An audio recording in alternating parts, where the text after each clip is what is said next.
Puro ka kasi laro. Bilisan mo dyan. Puro kasi trabaho iniisip mo eh. Ayan, utang pa mo. Kababae ng tao, hindi ka man ganang nilinis. Kuha ka pa to. Hampas mo sa sarili mo. Utang Kuha pa ka pa mo. to. Puro ka kasi hampas mo sa sarili mo. Bilisan mo dyan. Wala kang alam. Alam.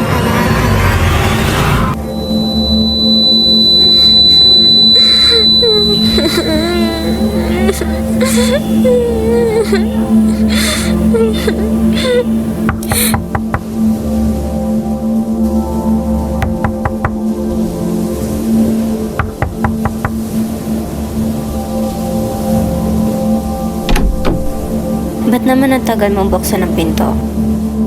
Ay, pasensya na po, Mami. Bakit ho? Nakahanda na ang pagkain sa baba. Tara na. Ah, ganun po ba? Sige po, bababa na po ako. Okay ka lang ba, anak? Namumutla ka. Okay lang po ako, Mami.